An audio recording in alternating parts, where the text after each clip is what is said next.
All right, welcome everyone to our first NAMIC STL event of the year. I am your Vice President of NAMIC St. Louis, Cynthia Newell, and I'm so excited to be here to share what we're going to be sharing today. So, this chapter is grateful to have an awesome speaker, Christian Isis, to join us today. What we're going to do is we're going to explore how professionals and leaders can reframe feedback as a strategic asset, one that fuels growth, collaboration, and organizational success.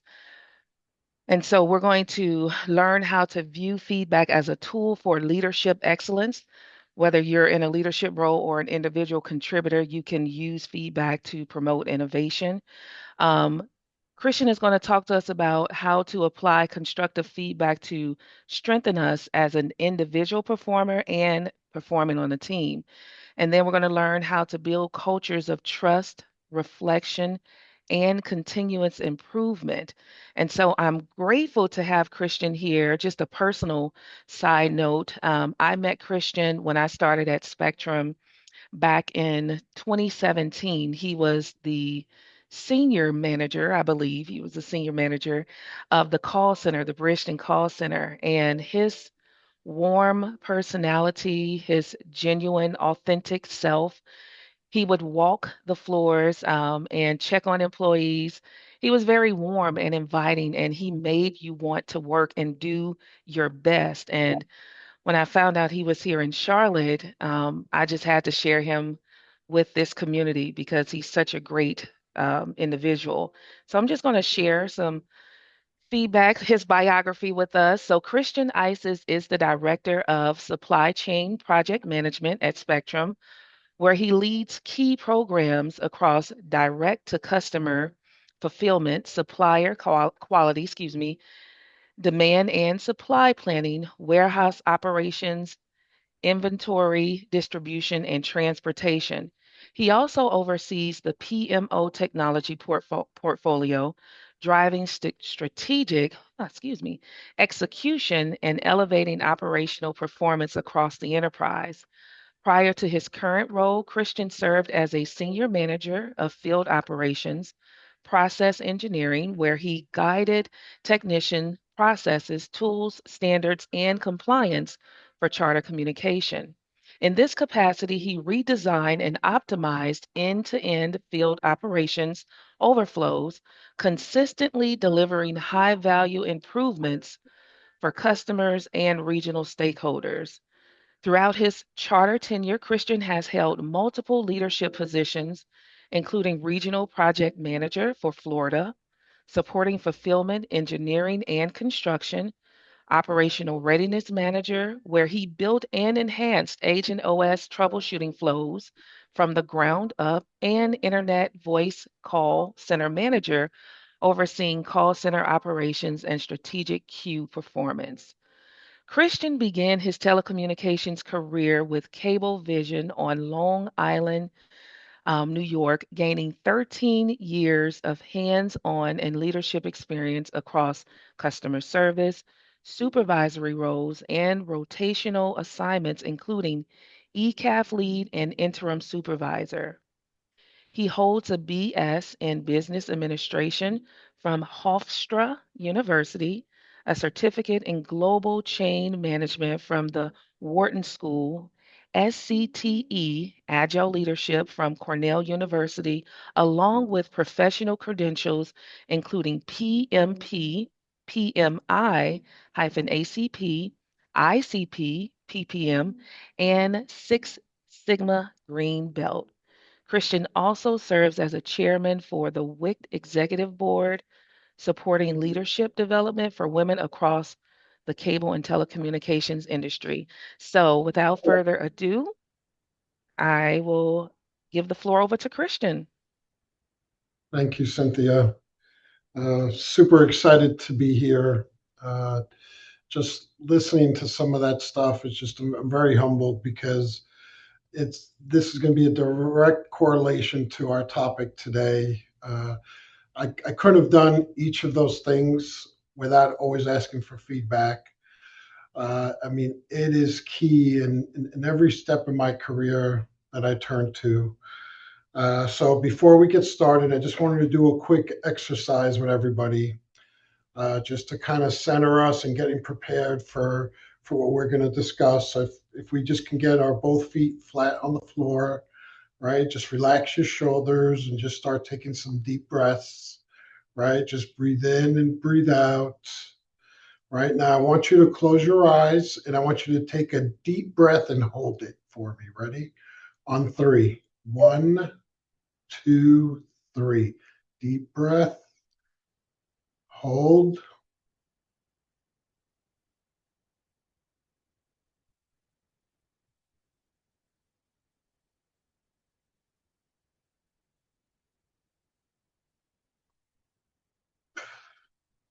All right, that's as long as I can hold it. I don't know about you guys. But the point here is I want you guys to understand that you gotta want feedback as bad as you want to breathe. That's how bad you gotta want feedback in everything that you do. Just like your breath is your lifeline, feedback is the same way. You gotta want it as bad as you want to breathe, right? If we can go to the next slide, please, Cynthia. So I just put a couple of points together just to keep us centered and really align what I'm doing. So really, when you talk about feedback, right, it's really kind of from a leadership perspective, is really shifting your mindset a little bit, right? Uh, in my career, right, it's like, feedback was always essential for everything that I did, excellence and innovation, right? It's kind of like we're trying to build a culture here, right? And as a leader myself, I've always had three things in mind when I always thought about feedback is make sure it's a safe space, right? Two, make sure that you close loop, right? That you follow up relentlessly with whatever that feedback is. And then the most important one, and that unfortunately many probably leaders don't exercise often, is a two-way street communication, right? It's really just building that psychological safetiness, right? Right, where you can really have provide that regular and skillful feedback, right? While you're still encouraging everybody sharing their ideas, their opinion. I mean, that is key, right, to everything that we do. Uh, Too often, some of the myths around feedback is like, oh, okay, no news is good news, so I guess I'm doing everything right, right? Or you can look at it, oh, if I ask for feedback, maybe that might make me look weak, right? Uh, so those are some common myths and emotional barriers that you just have to just get them completely out of your mind, right? Uh, some people, even the person who's receiving the feedback, right? They'll have that, it feels like an attack on us, right? Even the person that's given the feedback, right? I remember when I was a supervisor early on and I had to have some tough situations and corrective actions, I would feel exactly this. I had a fear of conflict, or what is that person going to do after I give them that feedback, right? But all those things are just common myths. They're not true, right? We got to want feedback relentlessly. Everything that we do, we have to ask for it, right? And really, I mean, listen. When I look at it from a leader, if I'm not allowing my folks to have that safe space where they feel comfortable enough to come into me to ask for feedback, and this is the key where I mean two-way street, and it's something that I do today that I hadn't done in the past early in my career, is that I seek my own feedback from my group, right? I'm always constantly, you can ask anybody in my team, I'm always constantly asking them, hey, what can I do better? Right? Is there anything I can do better? Right? Or the best thing to do as a leader is when you mess up, you acknowledge it to everybody. Hey guys, I messed up. This one's on me, right? Because what all that does is starts building a two-way dialogue, right? And every time you have that open office, that open forum, right? It just creates integrity, right? It really silences any like uncertainty that can be happening, right? And really, I mean, it's critical in building confidence, right, and accelerating our growth, right? It, and listen, I'm always asking my team, and this is a popular one for me. It's like, what can I do differently, right? I'm always asking that. I mean, we have a staff meeting every week, which I dedicate, and that's what I call time boxing. As a leader, I try to time box myself, right, just to set myself an expectation that in my staff meeting, we have a 10-minute portion that we talk about just feedback. And that could be feedback about me. Probably the first 5 minutes, I'm asking about me. What can I have done better? Where can we improve? And then the other thing, I kind of open up to the floor of even our projects. Hey, I saw your projects was at risk, right? What can we do to get it back on track? How can we work together, right? Uh, and then shifting from doing that in a meeting, right? That is always scheduled. Then I evolved that as a leader to doing a drive by, just walking by their cubicles, right, or their desk, and really asking, say, hey, is there anything you need from me? I say that all the time. And I remember when I first started doing it, people would look at me. I'm like, what do you mean you need? I'm like, yeah, whatever you need from me. Now I ask that question, whatever you need, right away. I'm like, oh yeah, can you help me do this? I need you to help me push this. Let's do this. Let's do this together so we can get the project on track, right? Uh, but but but that's how really effective leaders really leverage feedback, right?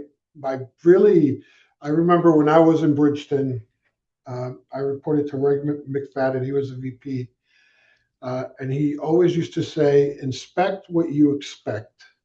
Right? So that is key, right? To really leveraging feedback with everybody, right? Just set those crisp expectations with everybody, right?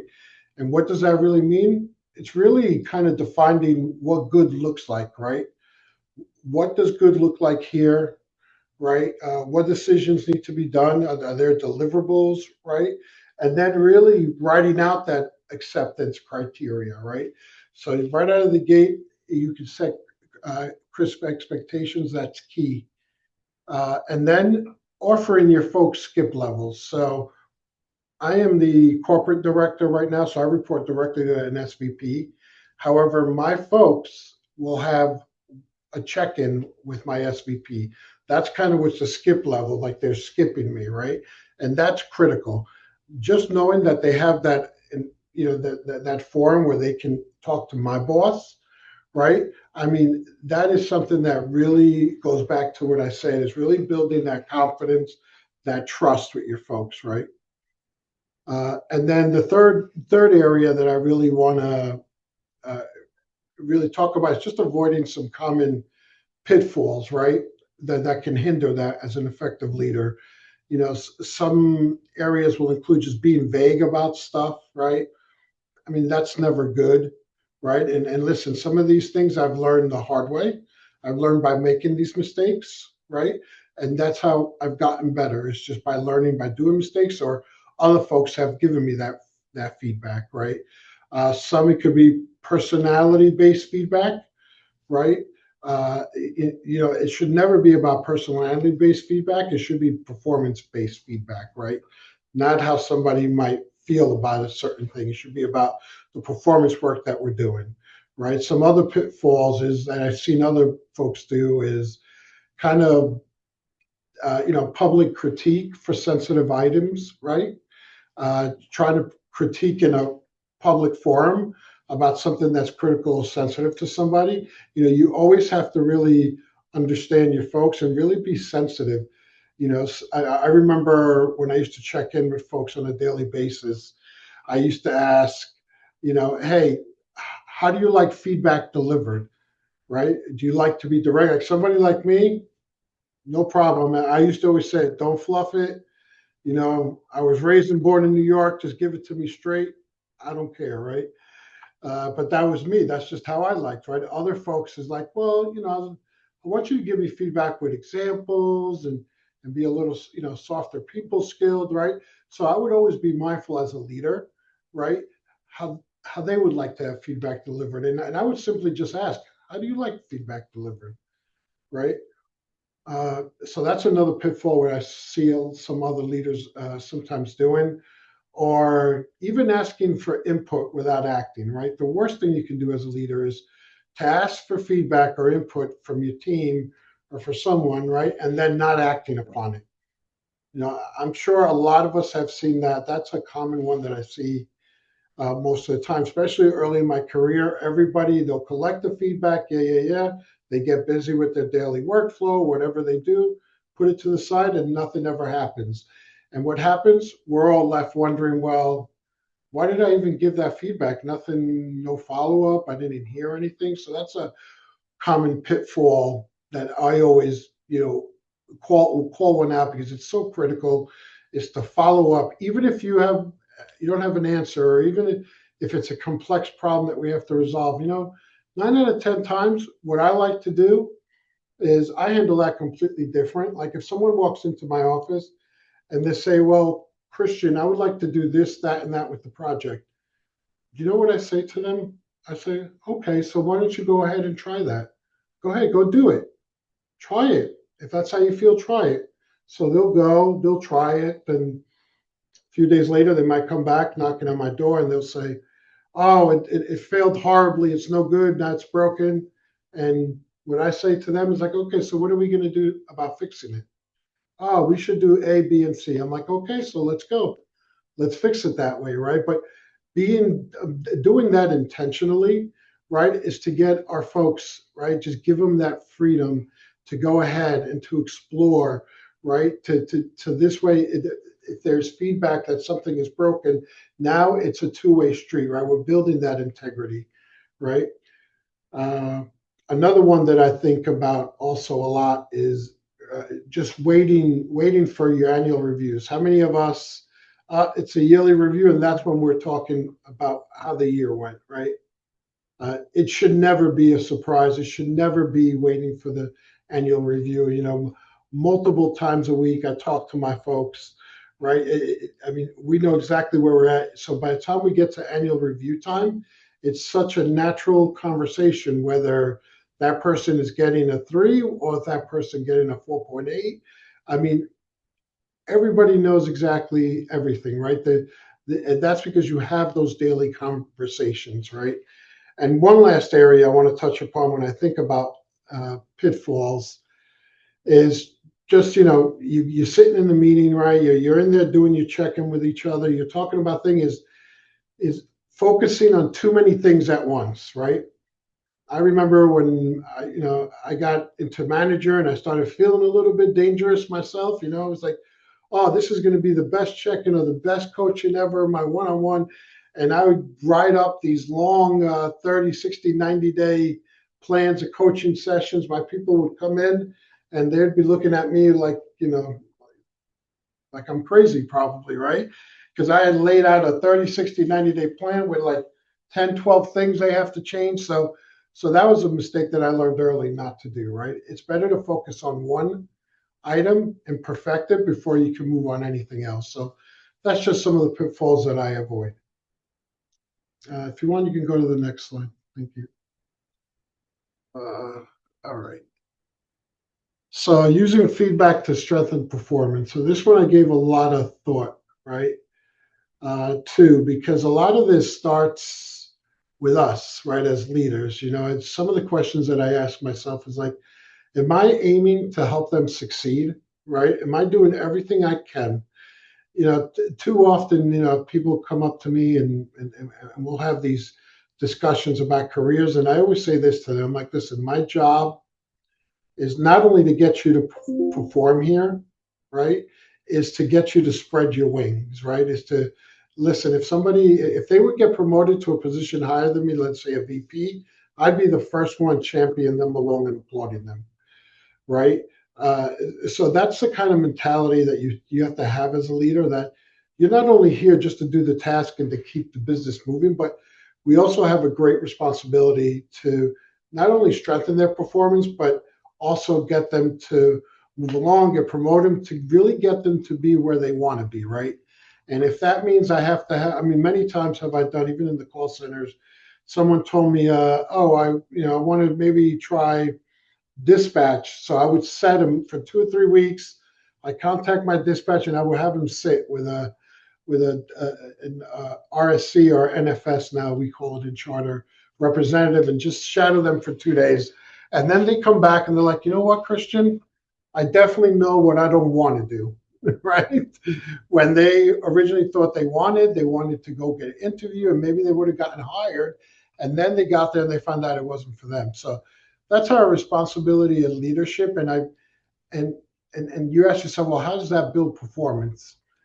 I can tell you that motivating folks like this will build your performance just by simply doing that as a leader, right? It's really showing interest in them. I believe the person who created the Boy Scouts of America, the guy who created it used to say, "Show interest in a boy and he will respond." Right? It's kind of the same mentality. You show interest in your folks, you're really vested and they know you're genuinely vested in their career, right? It's just going to help your performance, right? Uh, then another piece of strengthening performance really is really kind of knowing what's constructive feedback from criticism, right? Really understanding, what helps to improve, right? And grow versus the judging, venting, or assigning blame, right? Those are little few areas, whether it's a shared problem solving or it's one-sided judgment, right? Or whether it's respectful, timely, using usually private, or is it shaming or reactive and awfully in public, right? Those are areas that, I simply worded it that way because I wanted you to understand plainly, because that's how I look at it from my perspective. It's like, how can I help them improve and grow, right? It should be a shared problem solving. It's not only you're the only one doing this, it's got to be together. It's got us doing it in partnership. Also, it's got to be respectful. And the most important piece here is timeliness.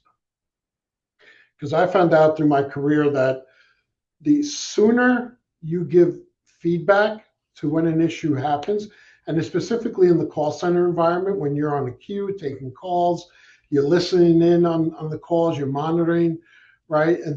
I sometimes used to pull people right off the phones immediately when I had heard something because it's fresh in your mind, right? You just had that phone call, right? And it's timely. And that actually really drilled home, the opportunity, right? And the partnership. I'm like, hey, listen, I just heard you, you know, speak with this customer and kind of uh, provide them the wrong information, all right, on how to pick up a box, right? Why did you send them to the store without offering them a self-install option, right? And then explain to them, well, do you know the impact on what that does to us as a business? Sending the tech to install that box is $600 every time we send the tech out versus self-install, we're paying for postage, right? So just understanding like that, but the delivery is so critical and important, and the sooner it's delivered, the better it is. And I've had a lot of success with that.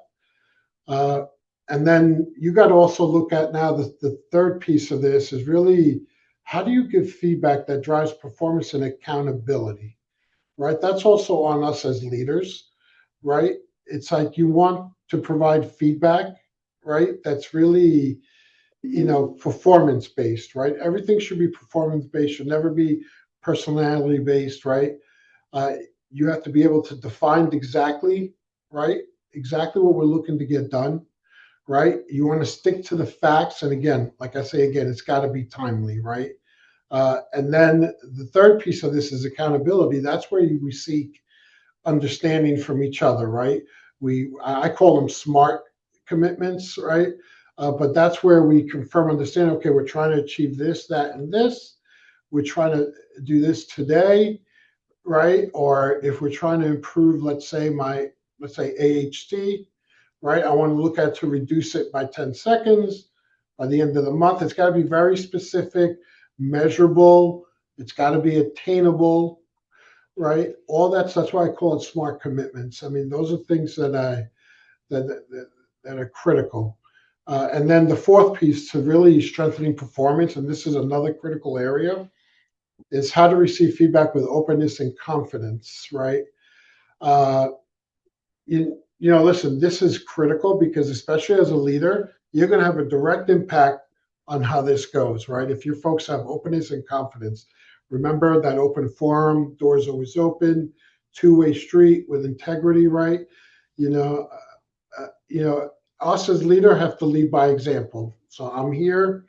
Hey, Cynthia, I'm here to learn one thing I can improve this week. What would it look like from your end? Can you please tell me, Cynthia, how I can improve better this week? I just want to do one thing this week. Can I get that feedback from you and tell me, right? Uh, or if you're getting feedback, right? If you're the receiver getting the feedback, it's okay to ask for the example. You might not agree with it, and that's fine. It's okay, but ask for an example, right? Say what would better look like for you, Christian? You're saying that I need to do this. What would it look like, right? Uh, and and again, that's critical. It's okay to disagree. It's okay to say, you know what, Christian, I see it differently. Here's my perspective. Can we really observe this together next week? Right?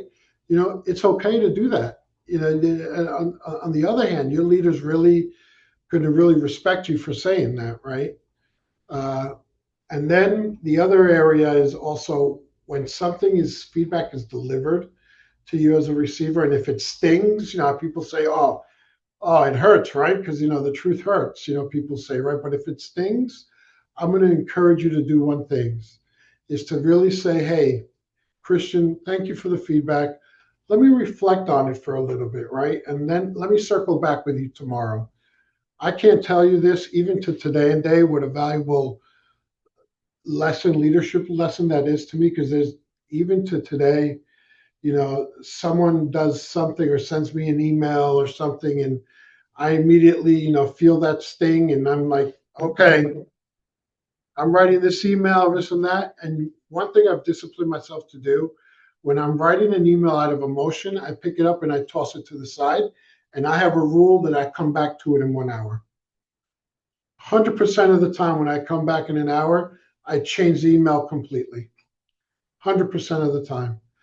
That is something that you should just get in the habit of doing, right? Because you don't want to react, out of emotions, right? You want to really have a chance to download, to feel that knot in your stomach, right? Butterflies in your stomach, really digest, right? And try to look at it where they're coming from, because there could be some truth behind there, right? But if you just stop, breathe, and think, and just pause, right? It's okay to do that, right? You can definitely do that. All right, you can go to the next slide, Cynthia. All right, so building cultures of trust and continuous improvement. So, what you know, myself, when I think about organizational and team impact, right? It's creating that safe environment. I mean, we have to have that safe environment. As a leader, it's our responsibility to create that environment. If we want true and honest feedback, that's something that we really have to build a culture of, right? It's something that is critical, right? Listen, none of us are perfect, but that's neither an excuse, right? We have to have that honest feedback, be able to say, hey, listen, I'm not perfect as a leader. You're not perfect either, right? Uh, and what creates that safe space is really, your perspective has to feel value, right? They got to feel valued, right? That the input is considered and the loops are closed. That means RSU, I always say, relentless follow up, right? That is critical to closing the loop, right? Especially if if you're trying to build that culture, right? It's critical for doing that, right? It's critical to just put that open forum out there. Even as a leader myself, it's like I often say, hey, what's one thing I should do more or less of, right? Right. And I do it visibly. It doesn't matter if my boss is there, if it's folks that report to me. Tell me one thing I should do more or less of. I want to know, right? Or if someone is bringing something up, right? I mean, you want to really create that environment of trust, that it's openness, that anything can happen, right? That environment of continuous improvement. Say, hey, you know what? Thanks for raising that risk, right? Let's unpack it, right? There should be no repercussions at all from anybody for surfacing any issues. And what you'll find that folks are going to start resurfacing issues earlier before it becomes a problem, right? So you start developing that culture where they're so open with everything that they're sharing with you, right? Uh, that it goes ahead and they go ahead and do all that. Uh, and then, from a leadership perspective, I, I really always ask for one upward feedback item weekly, right? If I discipline myself timely, right, and I act on it, right, and I make sure that I circle back with the entire group, right? I'm saying like you said something, and this is what I did, right? Just creating that clear line, right, and say, hey, you said, I did, right? You even have to build rituals, right? I call them, right, to continue to build this culture of trust, right? You really have to really do your weekly check-ins with your team individually. We do something in supply chain that we call it lunch and learns once a month. We bring people from anywhere, right? We do a huge lunch and learn. We have open discussions, Q&A. Uh, uh, that's critical. The other thing is what I've talked about a little bit before. I touched upon peer shadowing, right? Uh, Really have them seek with, especially what we do, supply chain. We touch so many parts of our organization, field operations and everything, that it's critical for us to know each other. Construction, so we're always trying to mix our folks and getting feedback from both sides of the table so they can hear, construction's feedback is they want their materials on site 120 days before. Supply chain central planning is we only do 6 weeks at a time purposely, right? So how do we combine that both so we can create a really seamless operations where we all can come on the same page and kind of sing from this same sheet of music, right? And listen, you got to really, as a leader, I got to learn vulnerability, which is tough sometimes as a leader because listen, you got to call your own miss, you got to name your own misses, right? And then you got to talk about the corrective actions of your own. What are you going to do, right? Yourself. But again, that's something that is critical. Going back to what Ray McFadden said to me: inspect what you expect. Right? Really, just having that aura of safety around you, right? Where it enables your honest input from everybody, right? Make sure you have those embedded loops in there where you make input frequent and that it's low frictions. Those are the two keys. Make sure try to get feedback or give feedback frequently, and it's low friction. And then you start seeing some good growth. Right now, you're going to start seeing that input that you're getting because it's frequent and because it's low friction.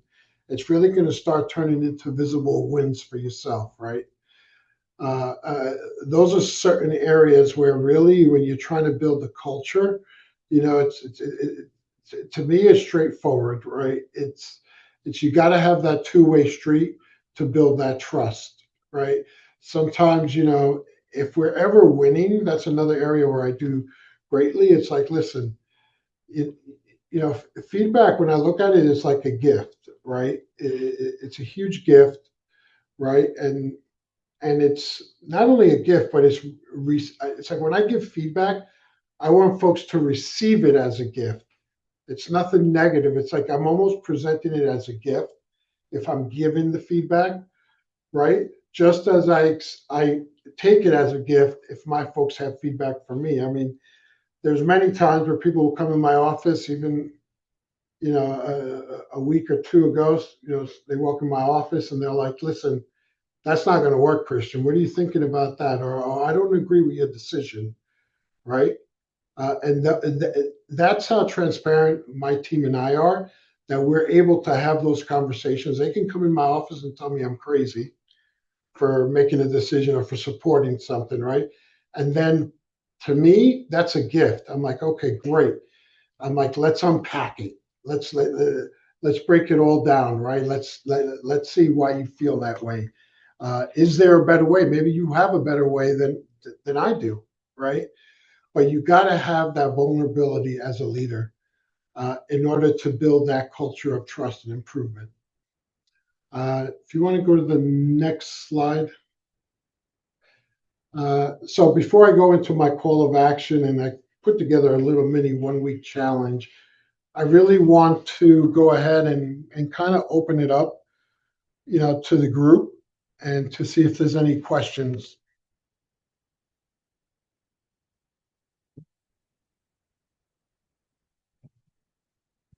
I know I said a lot, but please feel free to ask questions. I'll jump in. So I just want to say, the part about, giving feedback, right? It's easy to give kudos. It's not as easy to tell somebody, even though you know something that's going to grow them, it's not as easy to give Yeah. feedback.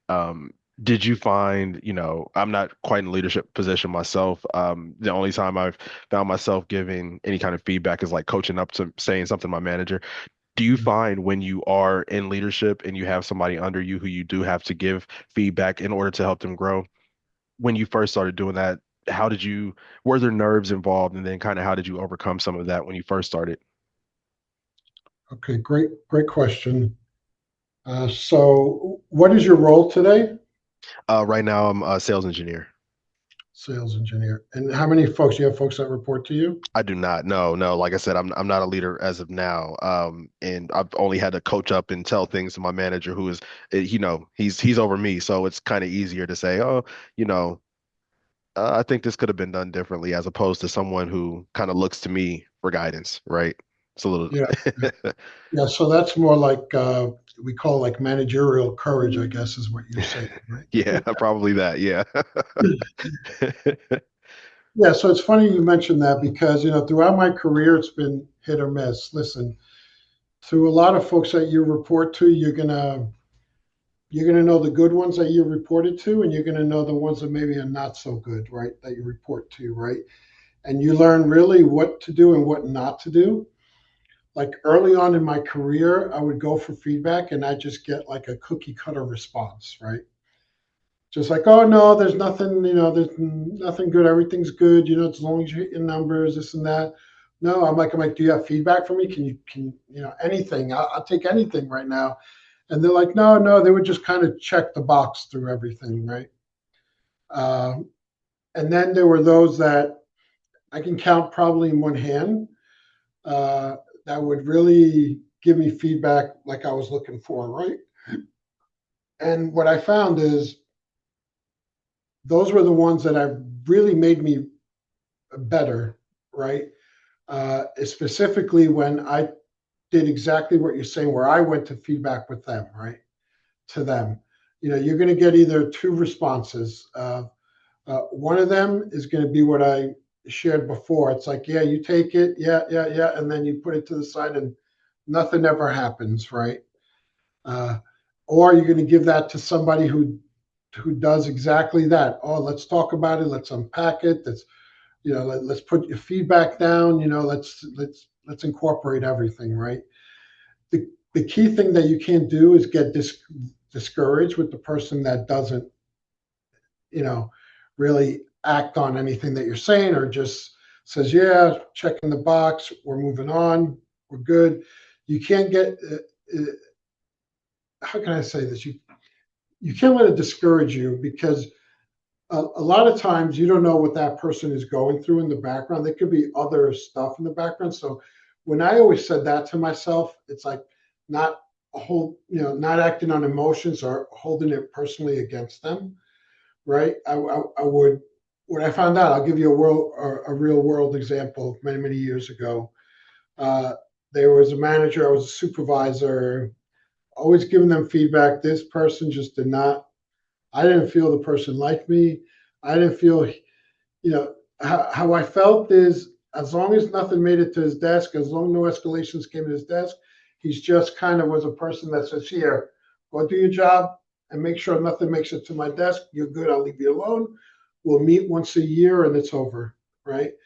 Uh, so what I found out later and on accident through the grapevine is that, he was caring for his mom who was really sick. So he really didn't have time for anything. And listen, that's never an excuse, but still, there was a circumstance in the background that I wasn't aware of, right? So when his mom eventually did pass, I think I was the only one that went to the funeral from his team. I went up there, I looked at him, and I can see in his eyes, he's just gave me the handshake and told me, thank you very much for coming. I gave him my condolences, and then I went again, sat there for a little bit, and then went about my way. Let me tell you, that person completely did a 180 with me. And it just took a simple act of kindness, right, to turn that person around, right? Even though that person was probably the most, the worst manager I would have reported to that I would consider him, that person turned to be the best manager I've ever worked for. And it was just as simple as me showing a little bit of kindness towards him. Now, that doesn't excuse his actions before, but there's another circumstance, extenuating circumstance in the background, right? And by me doing that, that opened him to be receptive to my feedback and really unpack everything, really dig into it. He actually implemented some of my suggestions, right, which did make us better, right? But later on, a few years later, when I moved up a little bit, he shared with me that that was an opportunity for him, and that really changed him as well as a leader, right? And really, it's like everybody else who went through that, he never treated that way ever again. And it was just one simple act of kindness. So I just encourage you, don't be discouraged. Just keep going at it, right? Keep bringing feedback. Encourage to see all else fails. I would encourage to do a skip level, right? Can I maybe meet with his boss, right? As a skip level, it's not because to point out what he's doing wrong. It's just to share what you're trying to share. Because I'm sure, coming from a engineering background, you probably have a lot of technical improvements are probably way, way, way, way above me for sure. But I'm sure you have great ideas. But I just want to just encourage you to keep doing that. Don't let anything get you discouraged. Uh, you will find out that you meet a lot more good eggs than bad eggs. That is for certain. I hope that answered your question a little bit. Absolutely. Thank you, Christian. No problem. If someone else has a question, just come off mute and ask Christian your question. Hey, Christian. My name is James Bishop. I work in town and country over in the knock for change management. I actually have a question for you as an analyst and just generally as you being a leader and whatnot. How would you approach management in the case of where you wanted to find ways to increase morale building? Since the whole thing dealing with morale is to have morale on your team is to have a great workforce. And if you don't have that, you don't have a workforce, and the whole trickle down effect where, not having a workforce, which means no productivity. No productivity means looks bad on the department, which, leadership position, especially in this atmosphere, in this timeline we're in right now where jobs is going away, how would you encourage someone to let their management know ways for morale building, if that makes any kind of sense? And if you spoke about it before, I apologize. I did have to step away for a minute to get some work done, but I'm just kind of curious your thoughts. Like, how would you approach that, or how would you receive information on morale building? So that's one of the key areas for me. One thing that you learn about me quickly, I'm a leader, but I'm also a leader that loves to get into events and to really build morale. So I created the original Stanford event committee when I was in Stanford, which I handed off after I moved on from that position. And then I get completely involved in other areas to the point where now I'm the chairman for the Carolinas for WIC, right? All about events. But I'm touching about events because that's like kind of the low hanging fruit as far as building morale, right? That's something, listen, it doesn't cost anything to do a potluck, right? And I did many potlucks, right? Uh, Now, yeah, how do you get management? What I think I'm hearing is how do you get your management to do stuff like that to really build the morale when nothing is happening, right? And that's comes back to you as a leader. You know, you have a responsibility. I still say this to my folks today.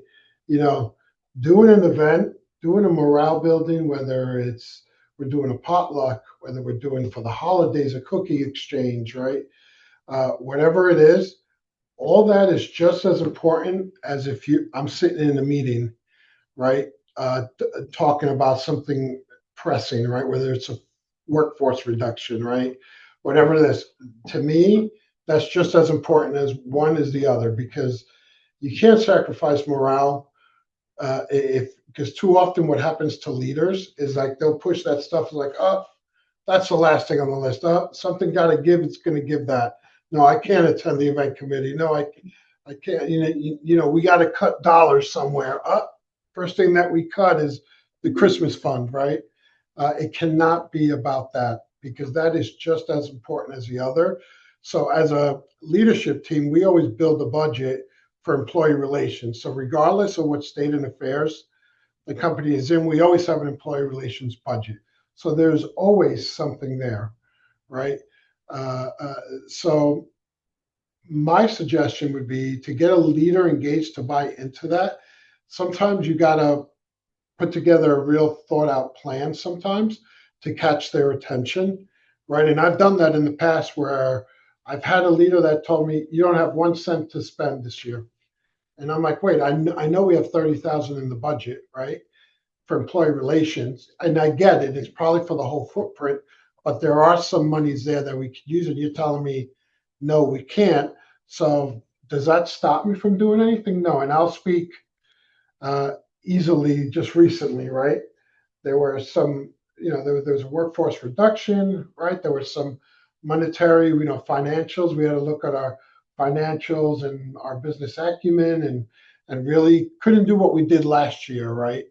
Uh, so I can tell you that if you would have went to last year's stuff with us for the holidays and Christmas and this year's, you would have not seen a difference, right? In the background, we didn't spend a dime this year, right? Compared to what we did last year, but you would have never, the experience would have been the same because, we took other avenues. We asked our leaders, myself and the other 4 leaders that report to Tom, I asked us to contribute money, right, as a gift so we can do events, right? So we got a popcorn machine, we had a popcorn bar, right? We had our Christmas cookie exchange, right?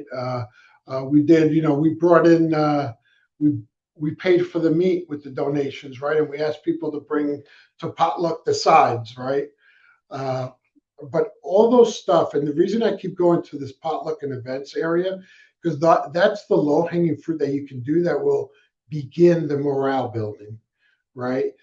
We also had the bingo. We did a bingo, and we gave to the winner of bingo. We had like 2 or 3 sessions, and we gave them a $25 Amazon gift card. Again, that's what money that was donated, right?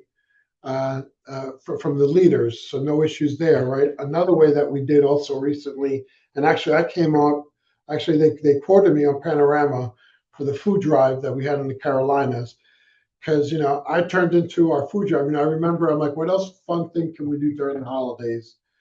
So I split up the entire floor into 3 teams, right? And we jumped on that Nourish food drive, but our floor did a competition by weight. I brought in a scale.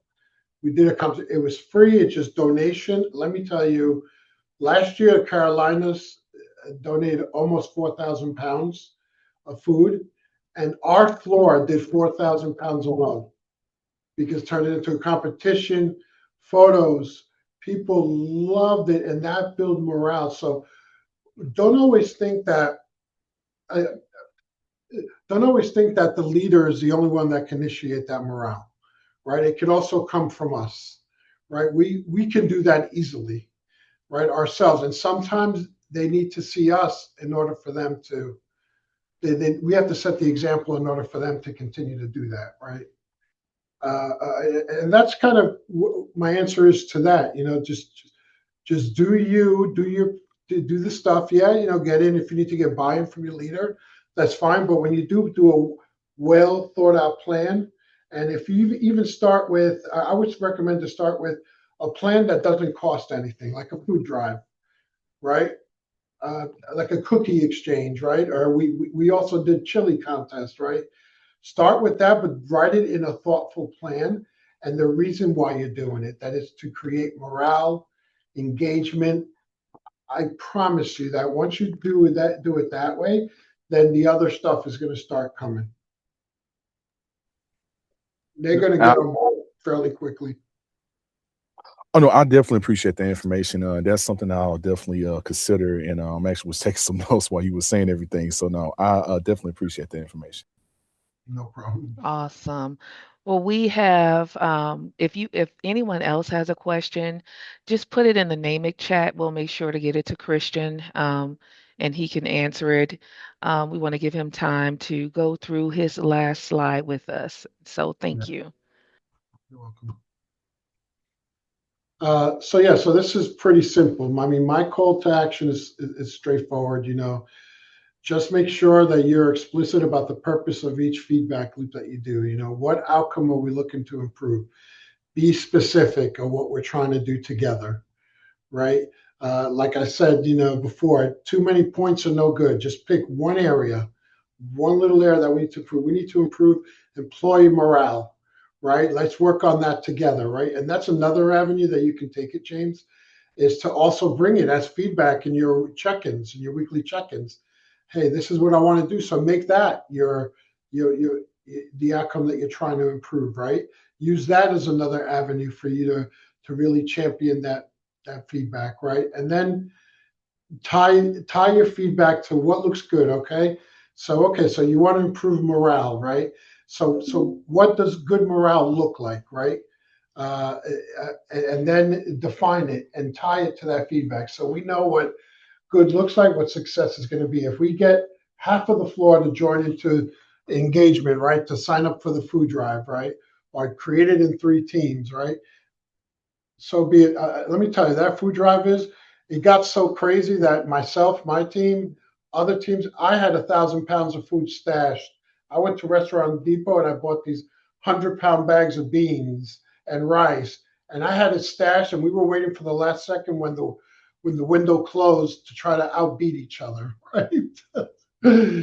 So people had it hidden under people's desk in the cubicles. So at the end of the day, because we did 4,000 pounds, we the entire floor won. We didn't give the trophy to one. It's on display if you come by our admin. It's the entire floor won.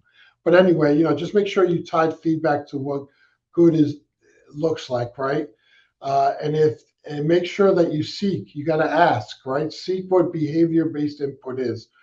From the up, down, and across. Don't be afraid to ask and then really act on it, right? Just convert. Remember what I said, put that plan down on paper, convert it into a smart commitment, right?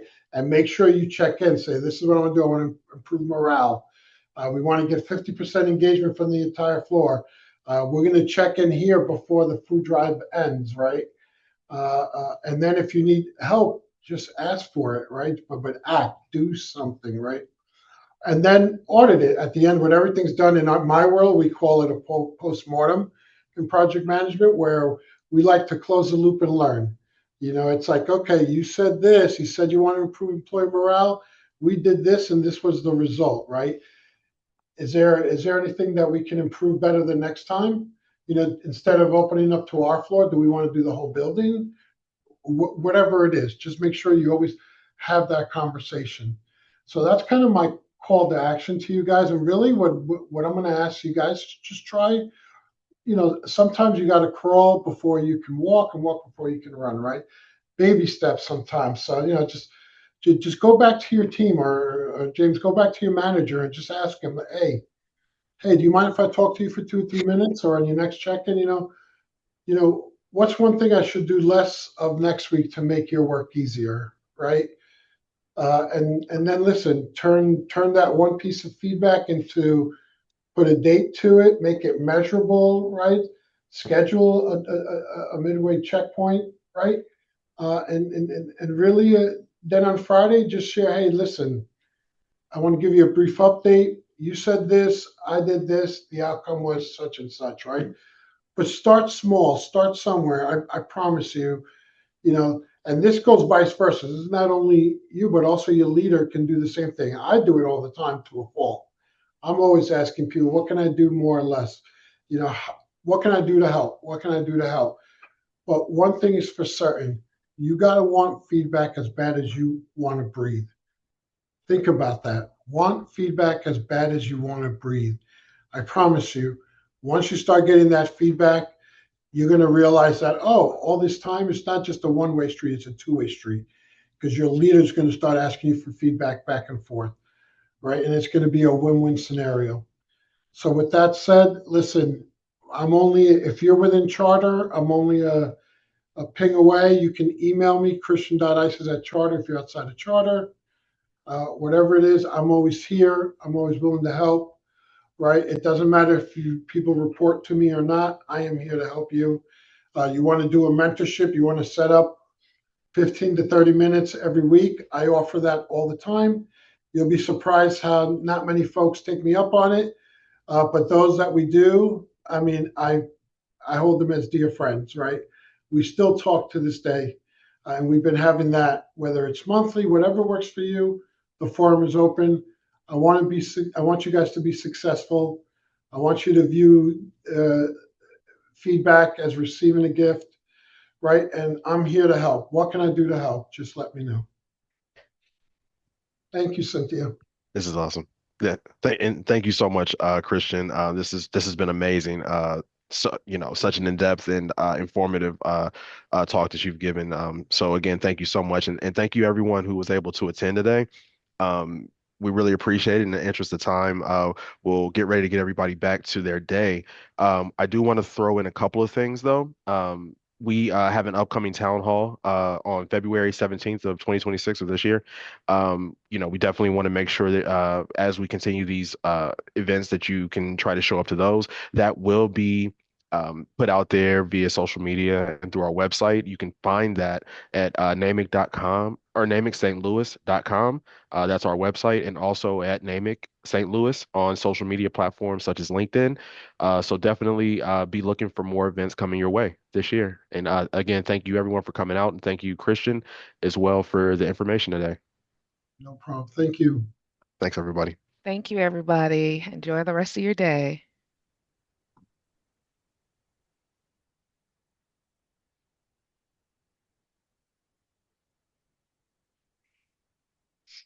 All right. So thank you, Will. No problem. Thanks, Chris. Thanks, Cynthia. Okay.